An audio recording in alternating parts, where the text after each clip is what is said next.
Welcome to another episode of Why Real Estate. My name is Lane Thompson. I'm a realtor here in Utah, an associate broker with Keller Williams. We discuss all things real estate on this channel and some of the important details that all of us should be paying attention to when we're trying to improve the value of our properties, or if we're doing an inspection or we have a property under contract that we're looking to purchase.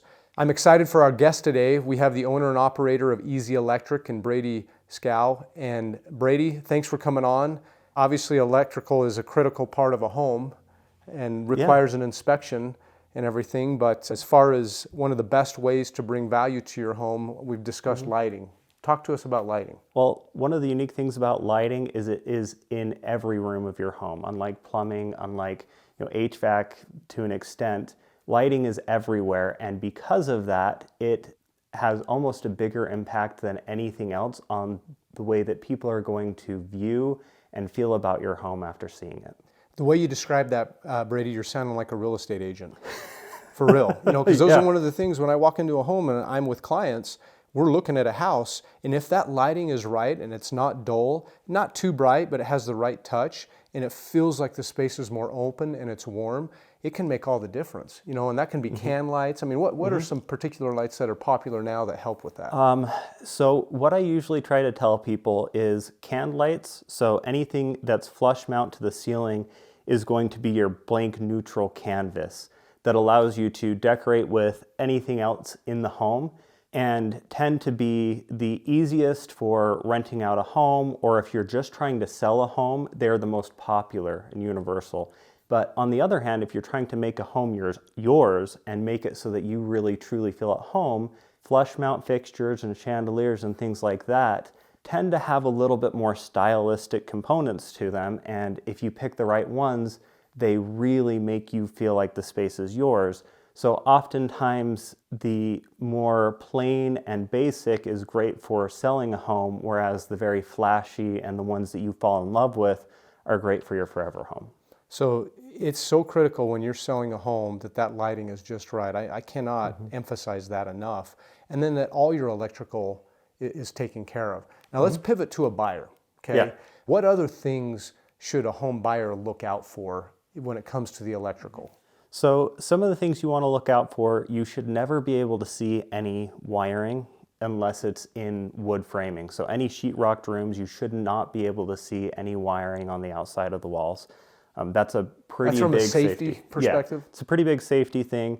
Another one, the brand of the panel, some of them that used to be pretty popular called Zinsco and Federal Pacific, both have significant safety hazards and challenges with them where they have been condemned by the U.S. Fire Marshal because of the issues that they've had. It's the type of thing that most home inspectors catch on every inspection, but as a buyer, you should be looking out for anyway, just in case they're not being as thorough as they should on their inspection. That's interesting. One of the things that commonly comes up in an inspection report when it comes to electrical related issues are double tapped lugs. Can you explain what that is? So a double tapped lug is when a single hole for a wire to be terminated into in a panel has two wires put into it. It is a really common thing that DIYers and electricians used to do back in the day in order to put more wires into a panel than the panel had space available for it. So really, the solution to doing that safely is to pull those wires out, terminate them in a wire nut, and then only have one wire going into the lug. The reason it ends up being a safety hazard is if those wires don't both have very solid contact, if they're different sizes or anything like that, one of them can easily get loose and create a heat point or a stress point in the electrical circuit. Interesting. So very critical when you see something like that on an inspection report. Obviously, the inspector is not trying to destroy the deal, but it's not that uncommon, frankly, to see that in a home. It's not uncommon, and I would say 9 times out of 10, it's not a very difficult or expensive fix either. So what size of panel should a home have? Let's say it's a house that has solar panels on the roof, for example. Okay, so that's tied into the system. It's somehow tied to the electrical, right? Yeah. And then it's a 5,000 square foot home. basement theater, so they've got an entertainment system. Obviously 100 amps not going to cut it. Yeah. Something like that. What would it be? As far as amperage ratings for your home, the new minimum used to be 70 amps to a home. It's now been set by the NEC code book at 100 amps for a home. With the increased draw of all the electrical appliances and everything we have in homes, it's just needing to go further and further. But nowadays, even 100 is considered the bare minimum. If you want to have a hot tub, a second kitchen, a theater room, an electric vehicle, all of these things, or even just a larger home, you need more power to be able to handle that. Typically, 200 is going to be really good to cover almost all homes unless you are dividing up into 2 living spaces with electric vehicles and a hot tub and things like that, and things really start to compound. But realistically, 9 times out of 10, I always recommend people be at a 200 amp service. And then we can go up to a 400 amp service when necessary, but it's really a case-by-case basis for that.